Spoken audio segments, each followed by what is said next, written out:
Je tiens tout d'abord à rendre hommage à Diana, une personne exceptionnelle et douée. Dans les bons comme dans les mauvais moments, elle n'a jamais perdu sa capacité à sourire et à rire, ni à inspirer les autres par sa chaleur et sa gentillesse. La vérité sur la mort tragique de la princesse Diana a enfin éclaté. Pendant près de 30 ans, la tombe de la princesse est restée intacte. Mais lorsque les experts médico-légaux l'ont finalement ouverte, leurs découvertes ont provoqué une onde de choc mondial. Les questions qui entourent mort depuis longtemps ont pris une nouvelle tournure avec l'apparition de nouveaux éléments, remettant en cause toutes les certitudes. Qu'ont-ils découvert entre ces murs? Et quelle est la véritable cause du décès de la princesse du peuple? Rejoignez-nous pour découvrir ce qui a été trouvé 27 ans après la mort tragique de la princesse Diana. Le mystère non résolu de la mort de Diana. Le monde entier s'est figé en 1997, lorsque la nouvelle de la mort tragique de la princesse Diana a été annoncée dans les médias. Figure publique adulée de tous, sa disparition dans un accident de voiture a profondément affecté le monde entier. Mais après enquête, il a été officiellement conclu que l'accident était dû à un conducteur ivre qui avait perdu le contrôle de son véhicule. Mais depuis que la nouvelle a été révélée, les questions n'ont cessé de surgir et aucune réponse satisfaisante n'y a été apportée. Récemment, il a été affirmé qu'un groupe de médecins légistes avait ouvert le tombeau de la princesse en raison de graves problèmes de structure, étant donné que le tombeau se trouve sur une petite île entièrement entourée d'eau. Le projet initial prévoyait que Diana soit inhumée dans le caveau familial Spencer, à l'église Sainte-Marie de Great Brington, non loin de là. Mais son père, Lord Spencer, s'inquiétant pour la sécurité publique et l'afflux de visiteurs qui risquaient de submerger Great Brington, décida que Diana serait enterrée dans un lieu où sa tombe pourrait être facilement entretenue et où William, Harry et les autres membres de la famille Spencer pourraient se recueillir en toute intimité. C'est ainsi qu'elle fut inhumée sur l'île située dans un lac ornemental appelé le Round Oval, au sein des jardins d'Althorpe Park. Bien que Diana repose désormais en paix, sa mort et les événements qui s'ensuivirent n'ont jamais été vraiment acceptés par les admirateurs de la famille royale. L'annonce de l'ouverture de sa tombe a suscité de nombreux débats et ravivé de vives polémiques. Les fans de la famille royale ont réexaminé les explications données concernant la mort de Diana et ce qu'ils ont découvert sur les causes de son décès était plus que choquant. La version généralement admise est que sa limousine Mercedes a été accidentée par Henry Paul, chauffeur au Ritz de Mohammed Al Fayed à Paris. Quoi? Peu habitué à conduire ce type de véhicule, était sous l'emprise de l'alcool et de drogue et tentait de traverser le tunnel du pont de l'Alma à une vitesse excessive compte tenu du dévers de la route. Refusant d'accepter la simple explication d'un accident mortel, le public a commencé à relever des incohérences, d'étranges coïncidences et des allégations troublantes. L'une des révélations les plus explosives est venue de Mohammed Al Fayed, père de Dodi Al Fayed, le compagnon de Diana. En 2008, il a fait une déclaration qui a ébranlé les fondements de l'élite britannique. Selon lui, Diana était enceinte de son petit-fils et elle et son fils, Dodi, projetaient de se marier. Al Fayed affirmait que la famille royale, et notamment le prince Philippe et le prince Charles, s'opposaient farouchement à l'idée que Diana épouse un musulman. Cette opposition aurait donc engendré un complot sinistre visant à éliminer Diana avant que cette union ne puisse avoir lieu. En réalité, il ne s'agissait que d'une étincelle qui a déclenché un incendie bien plus dévastateur. Lors d'une comparution particulièrement dramatique au tribunal, Al Fayed a accusé certaines des personnalités les plus influentes de Grande-Bretagne, dont le défunt prince Philip, le prince Charles, alors en fonction, et l'ancien premier ministre Tony Blair. Ces accusations ne s'arrêtèrent pas. Il impliqua également la sœur de Diana, Sarah McCorquodale, deux anciens commissaires de la police métropolitaine, et même la CIA. Il laissa entendre qu'un vaste réseau de membres de la famille royale, de fonctionnaires et d'agences de renseignement avait conspiré pour empêcher Diana d'épouser Dodi. Les rumeurs concernant la cause du décès de Diana se sont intensifiées après son embaumement. Certains soupçonnaient que le processus avait été précipité afin d'empêcher tout test de grossesse. Les adeptes des théories du complot, qui y adhèrent pleinement, ont alimenté ces inquiétudes. L'opération Paget, une enquête approfondie, a analysé des échantillons de sang prélevés sur les lieux de l'accident et n'a révélé aucune trace d'hormones de grossesse. Bien que ces hormones puissent persister un certain temps dans le sang, aucune n'a été détectée dans les échantillons testés. Comble du mystère. Parmi les effets personnels retrouvés après la mort de la princesse, figurait une lettre adressée à son majordome, Paul Burrell. L'ancien majordome royal, acquitté lors de son procès à l'Old Bailey pour avoir dissimulé des biens de la princesse, a révélé l'existence d'un objet qu'il avait gardé secret pendant des années d'enquêtes policières et de spéculations médiatiques. La lettre semble authentique. L'écriture ressemble à celle de la princesse et, apparemment, elle n'a jamais quitté Monsieur Burrell. Écrite en octobre 1996, 2 mois après le divorce de la princesse avec le prince Charles. Cette lettre révèle un état d'esprit marqué par l'apitoiement sur soi et la paranoïa. Elle y confie son besoin impérieux d'être prise dans les bras et traverse la période la plus difficile de sa vie. Elle évoque également l'idée qu'un accident de voiture aurait été orchestré pour permettre à Charles de se remarier. Elle remercia Charles de lui avoir fait vivre un véritable enfer. La lettre, explosive, alimenta les théories du complot, lesquelles n'ont jamais accepté la thèse du simple accident. Malgré ces doutes, l'opération Paget ne permit de recueillir aucun élément crédible étayant l'hypothèse d'un assassinat prémédité. Dans sa célèbre interview à la BBC en 1925, Diana a ouvertement admis se sentir menacée par la famille royale. Si ses propos étaient glaçants, ils ne prouvaient pas l'existence d'un complot. Pourtant, pour beaucoup, les circonstances de sa mort restent trop suspectes pour être considérées comme une simple coïncidence. Une autre théorie répandue avance que Henry Paul, le chauffeur ce soir-là, n'était pas un chauffeur ordinaire. Il aurait participé à un attentat commandité. Certains pensent qu'il travaillait secrètement pour le MI6. Richard Tomlinson, un ancien agent du MI6, affirmait avoir vu des documents prouvant que Paul était employé par l'agence de renseignement.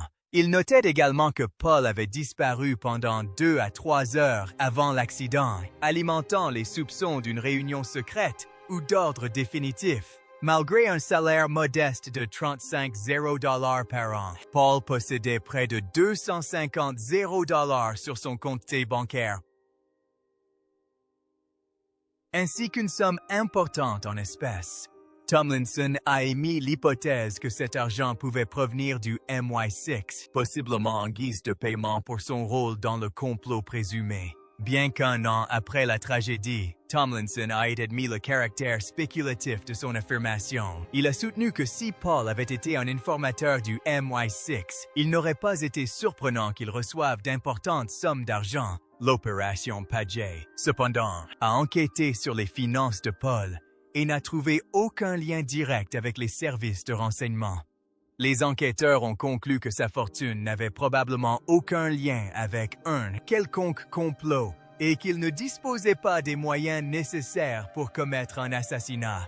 Malgré ces conclusions, des doutes persistent. La mort de Diana est l'une des tragédies les plus médiatisées de l'histoire moderne, et pour beaucoup, les questions sans réponse ne font qu'épaissir le mystère. Quel a été le rôle du MI6 dans la mort de la princesse? Le MI6 était-il réellement responsable? L'analyse de l'épave de la Mercedes a révélé un léger contact avec une Fiat Uno blanche, laissant des traces de peinture sur la carrosserie. La police française a déployé d'importants efforts pour retrouver la voiture, mais sans grand succès, bien que personne n'ait aperçu la Fiat dans le tunnel où l'accident s'est produit. Certains témoins ont affirmé l'avoir vue en sortir. Mohamed Al-Fayed, dans sa déposition de juillet 2005 à l'opération Paget et à d'autres occasions, a déclaré que la Fiat Uno blanche était utilisée par le MI6 pour provoquer une embardée de la Mercedes et la faire percuter le mur du tunnel.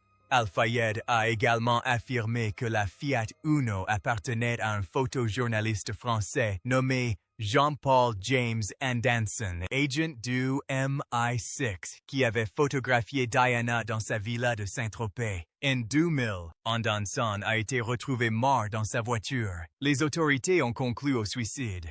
Mais tout le monde n'était pas convaincu. Certains, dont un homme nommé Alfred, soupçonnaient que sa mort était liée à l'accident de Diana, laissant entendre qu'il y avait eu dissimulation. Comble du mystère. Un témoin nommé François Listria, qui circulait devant la voiture de Diana dans le tunnel, affirma avoir vu un éclair soudain juste avant l'impact. Cela a alimenté les spéculations selon lesquelles un flash aveuglant aurait été délibérément utilisé pour désorienter le conducteur. Richard Tomlinson, ancien agent du MI6, a appuyé cette théorie, affirmant que de tels flashs lumineux faisaient partie des techniques d'entraînement du MI6 destinées à perturber les conducteurs lors d'assassinats ciblés. Cependant, l'épouse de Listria, qui se trouvait dans la voiture avec lui, a contesté sa version des faits. Malgré ces affirmations, l'opération Paget a conclu qu'aucun flash n'avait eu lieu. Une enquête française distincte a déterminé que Paul conduisait à grande vitesse, sous l'influence de l'alcool et de médicaments sur ordonnance, ce qui a probablement altéré son jugement. Le seul survivant de l'accident, Trevor Rees-Jones, a corroboré ses conclusions et avait même nargué, sur le ton de la plaisanterie, les paparazzi qui attendaient Diana et Dodi à l'extérieur. Les enquêteurs ont également révélé qu'aucun des passagers, y compris Rees-Jones, ne portait de ceinture de sécurité, ce qui a probablement aggravé la violence de l'accident. Malgré les nombreuses théories du complot qui ont suivi, l'enquête officielle sur la mort de Diana a conclu que la conduite imprudente, la vitesse excessive et l'agressivité des paparazzi étaient les principaux facteurs de l'accident. D'autres rapports sont venus étayer ces conclusions, montrant que l'état d'ébriété de Paul, combiné à la poursuite des photographes, avait créé une situation dangereuse qui a abouti à la tragédie. Finalement, malgré les nombreuses théories avancées, le monde a dû se résoudre à la douloureuse réalité de la disparition tragique de la princesse Diana. Mais que s'est-il réellement passé cette nuit-là? Et pourquoi cela continue-t-il de susciter des interrogations tant d'années plus tard? La nuit fatidique et la cérémonie qui suivit, le 31 août 1987, restera à jamais gravé dans les mémoires comme un moment sombre et tragique de l'histoire. L'annonce du décès de la princesse Diana, membre adoré de la famille royale britannique, a bouleversé le monde. Partout, l'incrédulité et une profonde tristesse régnaient. Il était difficile d'accepter qu'une personne si pleine de vie et aimée de tant de gens puisse disparaître si soudainement. La tristesse était d'autant plus grande compte tenu des circonstances de sa mort. Un terrible accident de voiture dans le tunnel du pont de l'Alma à Paris lui a coûté la vie, ainsi qu'à son compagnon Dodi Fayed et à leur chauffeur, Henry Paul. Le seul survivant fut son garde du corps, Trevor Rees-Jones, grièvement blessé et sans aucun souvenir de l'accident. Après l'accident, les médias se sont empressés de reconstituer les faits, mais les détails étaient aussi chaotiques que la nuit elle-même. Plus tôt dans la soirée, Diana et Dodi avaient dîné au Ritz Paris, un hôtel de luxe appartenant au père de Dodi, Mohamed Al-Fayed. Pour échapper à l'attention constante des paparazzi, ils sont sortis par la porte de service vers minuit, espérant rejoindre le domicile de Dodi sans être vus. Henry Paul, le chef de la sécurité de l'hôtel, était au volant. On a découvert par la suite qu'il avait bu avant de prendre le volant, un élément qui s'est avéré crucial pour l'enquête. Alors qu'ils filaient à toute allure dans les rues de Paris, ils étaient poursuivis par des paparazzi à moto. Alors qu'ils s'engageaient à vive allure dans le tunnel du pont de l'Alma, leur Mercedes-Benz noir percuta le 13e pilier. L'accident fut terrible. Des témoins ont décrit la voiture détruite, le crissement du métal et le silence de mort qui suivit. Les secours sont arrivés rapidement et ont trouvé Diana encore en vie. Les ambulanciers ont tout fait pour la sauver pendant son transport d'urgence à l'hôpital de la Pitié-Salpêtrière. Malgré leurs efforts, elle est décédée des suites de ses blessures au petit matin. Lorsque la nouvelle est tombée, le monde a semblé s'arrêter et le chagrin s'est instantanément répandu. Des gens se sont rassemblés devant le palais de Kensington, déposant des fleurs, allumant des bougies et écrivant des messages de condoléances. Les rues de Londres étaient remplies de personnes en deuil, tentant de faire face à cette perte. Pendant ce temps, la famille royale demeurait au château de Balmoral, en Écosse, où elle observait son deuil en privé. Nombreux étaient ceux qui s'impatientaient de leur silence et se demandaient pourquoi la reine n'était pas immédiatement rentrée à Londres pour soutenir une nation en deuil. Face à la pression croissante, la monarchie a finalement réagi. La reine Élisabeth II s'est adressée au public lors d'un discours télévisé, mais pour beaucoup, c'était trop tard et insuffisant. Les funérailles de Diana, le 6 septembre 1977, ont été suivies par environ 2 milliards de personnes dans le monde. L'un des moments les plus déchirants fut celui où ses deux jeunes fils, les princes William et Harry, suivirent son cercueil lors de son transfert à l'abbaye de Westminster. Le monde entier pleurait une princesse qui avait tant donné, mais qui avait tant souffert. C'est durant cette période de deuil mondial que la famille de Diana prit une décision importante concernant ses funérailles. Ils choisirent de l'inhumer à Althorpe Estate, la propriété familiale des Spencer dans le Northamptonshire, afin d'éviter que sa tombe ne devienne un lieu de pèlerinage. Elle fut enterrée sur un îlot, au milieu d'un lac appelé le Round Oval. La cérémonie se déroula dans l'intimité, en présence uniquement de la famille proche. La décision fut prise de protéger sa tombe des regards indiscrets, car la curiosité autour de sa vie et de sa mort demeurait vive. Au fil des ans, des rumeurs circulèrent à propos du lieu. Des questions se posèrent sur son entretien et sur d'éventuels changements intervenus depuis la restriction de l'accès au public. Malgré cela, la famille Spencer maintint sa décision, veillant à ce que le site demeure un lieu de recueillement pour ses proches. Cependant, les questions sur la vie de Diana n'ont jamais cessé d'affluer. L'une des principales sources de curiosité concernait son mariage avec Charles. Beaucoup pensent que ce mariage a joué un rôle dans le destin tragique qui a mené à sa mort. Mais en quoi consistait-il exactement? Lady Diana Spencer n'avait que 20 ans lorsqu'elle épousa l'héritier du trône britannique, le prince Charles. On estime à 750 millions le nombre de téléspectateurs ayant suivi l'événement. Pour eux, la cérémonie semblait tout droit sortie d'un conte de fées. Un prince charmant attendait à l'hôtel la mariée au sourire timide, qui descendait d'une calèche vêtue d'une robe de mariée en taffetas ivoire d'une beauté à couper le souffle. Ce mariage était le rêve de beaucoup. Pourtant, nombreux furent ceux qui ignorèrent les signes avant-coureurs du mariage de la princesse Diana avec le prince Charles. Même Diana elle-même, profondément amoureuse, choisit de les ignorer, à commencer par la fameuse réponse de Charles lors de leur interview de fiançailles. Interrogé sur leurs sentiments amoureux, il hésita et répondit « Quoi que cela signifie, être amoureux ?» Cette déclaration suscita des doutes.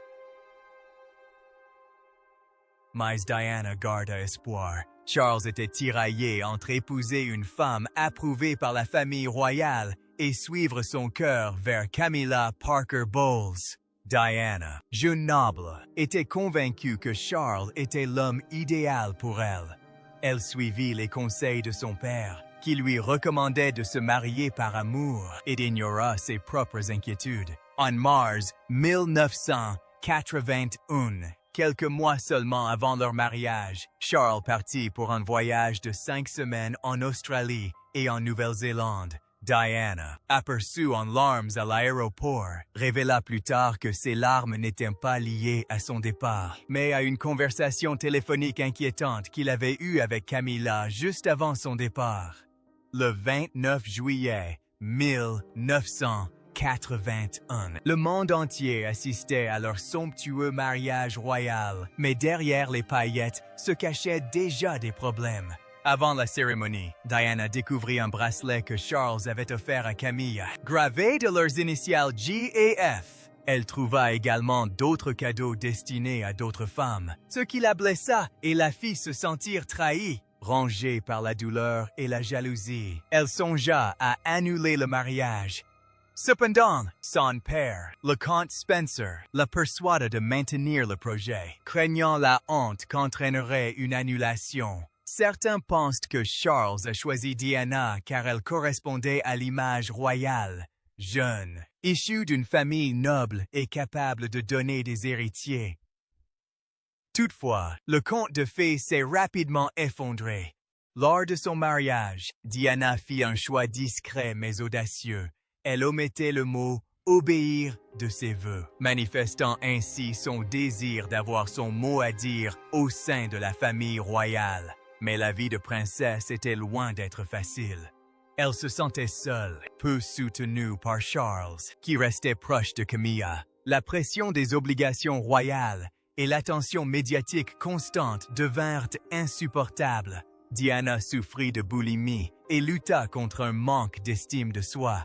À un moment donné de sa première grossesse, elle se sentit si piégée qu'elle se jeta dans un escalier de Sandringham House. Par chance, elle et son enfant à naître, le prince William, s'en sortirent indemnes. En 1982, la naissance du prince William sembla apporter un peu de bonheur à leur mariage. Charles fut touché par le dévouement maternel de Diana, et pendant un temps, ils parurent plus proches que jamais. Mais bientôt, la dépression postpartum de Diana s'installa, aggravant ses difficultés. Malgré cela, elle resta profondément attachée à ses enfants. Elle a rompu avec la tradition royale en emmenant le prince William, âgé de 9 mois, lors d'un voyage en Australie et en Nouvelle-Zélande en 1983, chose inédite à l'époque. Nombreux furent ceux qui l'admirèrent pour cela, même si certains critiquèrent sa décision. En 1984, Diana donna naissance au prince Harry. Son arrivée apporta de la joie, mais révéla aussi des tensions dans leur relation. Charles, qui avait souhaité une fille, fut déçu, d'autant plus que Harry était roux, une couleur de cheveux héréditaire chez Diana. Diana confia plus tard avoir gardé le sexe de Harry secret pendant sa grossesse, afin de préserver un lien particulier avec Charles.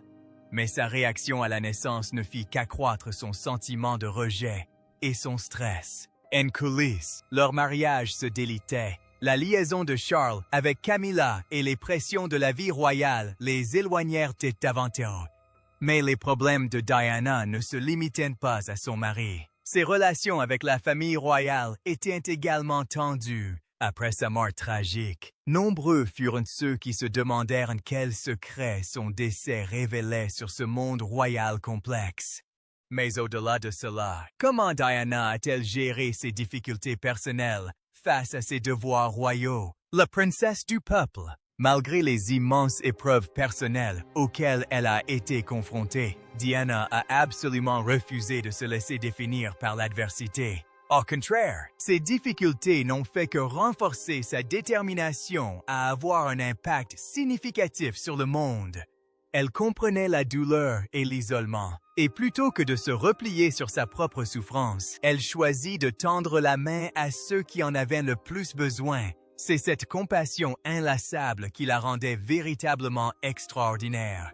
L'une des causes qui tenait le plus à cœur à Diana était la lutte contre le VIH/SIDA à la fin des années 1980 et au début des années 1990, alors que la désinformation et la peur autour de la maladie étaient une monnaie courante. Beaucoup évitaient tout contact avec les personnes diagnostiquées. Les patients étaient stigmatisés, abandonnés et traités comme des parias. Mais Diana, fidèle à son esprit anticonformiste, sut dépasser la peur et les préjugés. En avril 1927, elle visite l'hôpital Middlesex de Londres, où venait d'ouvrir le premier service britannique entièrement dédié aux personnes atteintes du VIH/SIDA. Le monde entier la regarda, stupéfait, serrer les mains. Elle a déclaré que le VIH ne rend pas malade. Elle a déclaré que le VIH ne rend pas les gens dangereux à fréquenter. On peut leur serrer la main et les embrasser. Dieu sait qu'ils en ont besoin. Son engagement ne s'est pas arrêté là. Elle a continué à visiter des hôpitaux, des orphelinats et des établissements de soins, réconfortant les patients et usant de son influence pour exiger de meilleurs soins de santé et un traitement plus humain. Elle a œuvré sans relâche auprès d'organisations telles que le National AIDS Trust et le London Lighthouse, sensibilisant le monde entier à un problème que beaucoup préféraient en ignorer. Mais l'engagement humanitaire de Diana ne se limitait pas à la lutte contre le VIH/SIDA. Elle s'est également investie auprès des sans-abri, des victimes de violences conjugales et des enfants en difficulté. Elle emmenait souvent William et Harry avec elle lors de ses visites dans les centres d'hébergement pour sans-abri afin qu'ils comprennent les réalités de la vie au-delà des portes du palais. Elle souhaitait qu'ils prennent conscience du coût humain de la négligence et de la pauvreté et qu'ils deviennent des hommes capables d'utiliser leurs privilèges pour aider les autres. Inutile de préciser que l'influence de Diana s'étendait bien au-delà des murs de Kensington. Tout en traversant des épreuves personnelles au sein de la famille royale, elle a trouvé réconfort et raison d'être dans son engagement humanitaire. Le monde la percevait comme bien plus qu'une simple princesse. Elle est devenue naturellement un symbole d'espoir, une voix pour les sans-voix et un phare de compassion dans un monde souvent obscurci par l'indifférence. Son engagement humanitaire n'était pas une simple obligation liée à son statut royal, mais une mission profondément personnelle. Parmi les nombreuses causes qu'elle a défendues, l'une des plus novatrices fut son plaidoyer pour la sensibilisation au sida, à une époque où la peur et la désinformation entouraient la maladie. Diana a pris position avec force. Elle a été photographiée serrant la main d'un malade du sida sans gants, un geste qui a brisé les idées reçues et contribué à réduire la stigmatisation des personnes atteintes de cette maladie. Son action n'était pas seulement symbolique, elle a eu un impact profond sur la perception mondiale du VIH/SIDA et a contribué à une meilleure sensibilisation et à des progrès médicaux dans le traitement de cette maladie. La compassion de Diana était sans limite. Elle a beaucoup voyagé, utilisant sa notoriété pour mettre en lumière des problèmes souvent négligés. L'un de ses moments les plus marquants fut sa visite en Angola en 1997, où elle traversa un champ de mines actif pour soutenir la campagne pour l'interdiction des mines antipersonnelles. Vêtue d'un gilet pare-balles et d'un casque, elle s'est confrontée à une réalité dangereuse à laquelle de nombreuses communautés sont confrontées quotidiennement. Au fil du temps, les images de Diana dans ce champ de mines sont devenues emblématiques, attirant l'attention du monde entier sur les conséquences dévastatrices des mines antipersonnelles pour les civils. Son combat a été déterminant dans la signature du traité d'Ottawa, qui visait à éliminer l'utilisation de ces armes mortelles. Son œuvre humanitaire serait-elle complète si elle ne s'étendait pas au bien-être des enfants? Certainement pas. Diana a visité d'innombrables hôpitaux, orphelinats et centres d'accueil, veillant à ce que chaque enfant rencontré se sente vu et valorisé. Elle a un jour décrit sa plus grande joie comme étant simplement de s'asseoir par terre et de jouer avec les enfants, leur apportant rires et réconfort. Son engagement auprès de l'hôpital Great Ormond Street et d'autres organisations caritatives a mis en lumière son désir sincère d'aider les jeunes, loin des projecteurs. Malgré sa notoriété grandissante à l'international, Diana est restée profondément attachée à son rôle de mère. Elle veillait à concilier ses responsabilités et son quotidien, s'assurant que ses fils, William et Harry, comprennent l'importance du service. Elle les emmenait visiter des centres d'hébergement pour sans-abri, veillant à ce qu'ils découvrent la vie au-delà des privilèges royaux. Diana souhaitait qu'ils grandissent avec des valeurs solides, de la compassion et une conscience aiguë des difficultés rencontrées par les gens ordinaires. Son approche de l'éducation était peu conventionnelle pour une membre de la famille royale, mais elle a contribué à forger son image de mère qui plaçait le bien-être émotionnel de ses enfants au-dessus de tout. La capacité de Diana à nouer des liens avec des personnes de tous horizons était un don exceptionnel. Elle possédait une chaleur humaine naturelle qui faisait que chaque personne qu'elle rencontrait se sentait unique. Qu'il s'agisse d'un patient en phase terminale, d'un rescapé de guerre ou d'une famille endeuillée, cela n'avait aucune importance. Contrairement à beaucoup de personnalités publiques, elle ne se contentait pas d'observer la souffrance. Elle s'y immergeait, déterminée à apporter du réconfort là où elle le pouvait. C'est cette authenticité qui l'a rendue chère à des millions de personnes. Pourtant, hélas, même si elle a transformé des vies à travers le monde et répandu le bonheur à profusion, la quête du bonheur de Diana restait vaine. Le poids du palais pesait toujours lourdement sur elle. La pression médiatique croissante, qui l'empêchait d'avancer librement, n'arrangeait rien. Ses relations, ses amitiés et chacune de ses apparitions publiques étaient disséquées par les tabloïds avides de sensationnalisme. Elle confia un jour à des amis que la tribune même qu'elle utilisait pour aider les autres était devenue une prison. Malgré ce regard public incessant et omniprésent, Diana persévéra. Mais si le palais avait tenté de la faire taire, le monde avait fait tout le contraire. Il lui avait donné la parole. Qui est véritablement responsable de la mort de la princesse Diana? Et quelqu'un incarnera-t-il un jour la royauté comme elle? Partagez vos réflexions avec nous dans les commentaires.